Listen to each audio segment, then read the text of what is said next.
The Fighter, one of the most iconic classes of D&D, easy to play, understand, and implement into a campaign. It literally tells you in the name how to play it. But what if I were to tell you there was one glaring problem with this beloved class? Well, my name's Tone Malone, and I'm here to tell you what that issue is, and how to fix it for a player and a DM. Now, I want you all to keep in mind that this is just my opinion, and you should never take it as an absolute fact, because everyone is entitled to their own view. Before I inform you about the fighter's greatest weakness, I'd prefer to cover its strengths first. When you pick the class at first level, you immediately gain the ability to wear any armor, along with using any weapon available, which is paired with a fighting style that gives a bonus to whatever flavor of pain you plan on dishing out. So if rocket launchers were ever a thing in D&D, the fighters no doubt would be able to use them while wearing a literal castle as armor. Yeah, that's a weird thing to picture right there. Who am I kidding? No, it's not. On top of that, by second level, you also get the ability called Action Surge, where you get to add another action to your current action.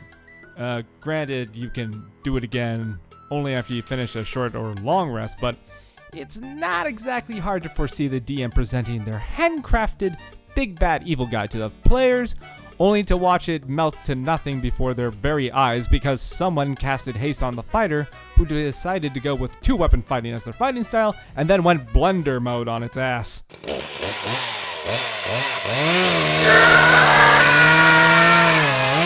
Forget ever having to worry about whether the subclass you choose later will be viable because, unlike every other class in the game, you get ability score improvements almost every other level.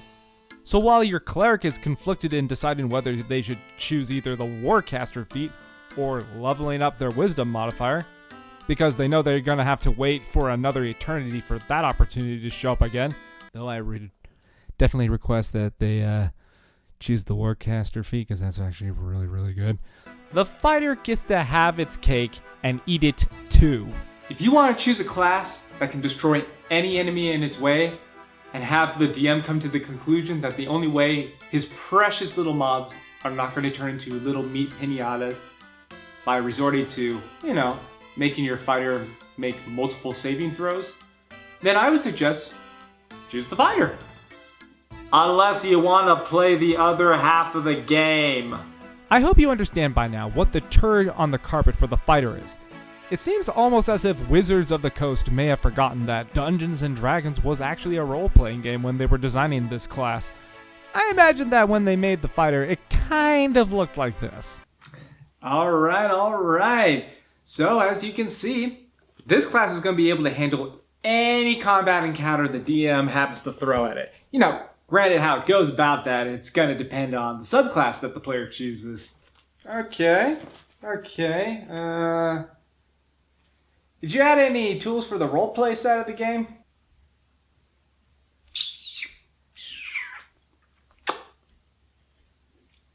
Roleplay? One of the reasons, if not the biggest reason, that people play D&D is because they want to go on adventures role-playing as the characters they created. The world that the DM creates should be so much bigger than just having to fight mob after mob after mob. You might have to convince a noble to set aside his grudge towards a rival so that their allegiance will be able to push back a barbarian horde. Or maybe your party has to investigate the murder of the king's son.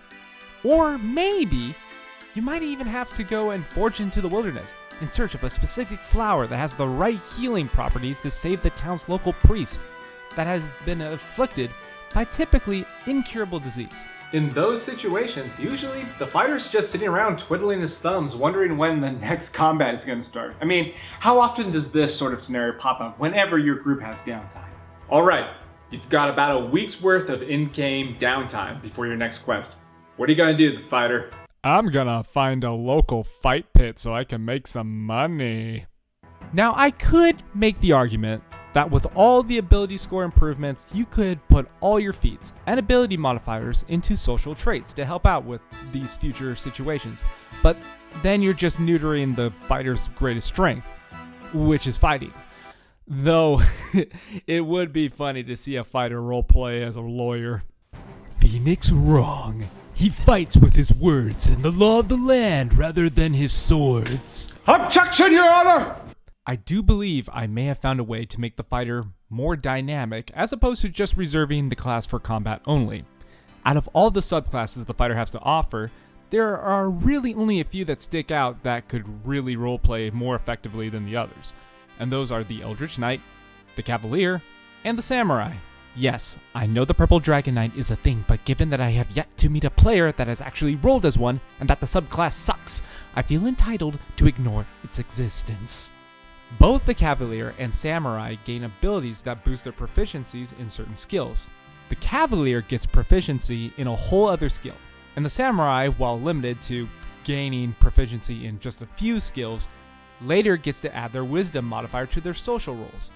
The Eldritch Knight doesn't get any extra proficiencies or bonuses to said proficiencies, but since the fighter will be focusing more on its Intelligence modifier for its spells, they'll be able to have better rolls for the skills that require Intelligence.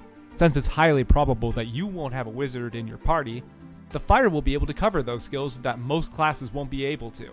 Now you might say, Tombone, I don't like any of those classes. What am I going to do? well, to that I say, grab a feat that will help you out. Yes, I know I said earlier that putting all your feats and ability modifiers into social abilities would be like castrating your Unga Bunga Walla warrior, but I specifically said all you nincompoop. Choosing a feat or bumping up an ability modifier that will help you for more roleplay scenarios won't put your adventurer 6 feet under. You'll still be plenty strong.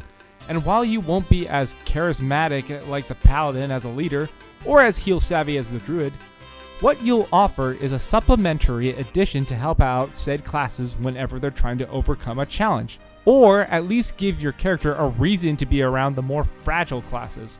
Like a personal bodyguard when the bard accidentally flirts with the wrong bugbear and you gotta help them calm it down. I'll conclude by reinstating that this is all my personal opinion and that you should play the class however you want to play it. This was all noted by me as both a player and a DM, and I felt it was something that was very important to bring to light. Now I understand not everyone wants to be the inspiring leader or to be able to raise applauses at the tavern. Some players don't feel comfortable with that or just aren't interested in playing those roles. But I believe that there should be a way for players who want to play this class without feeling restricted to just one thing.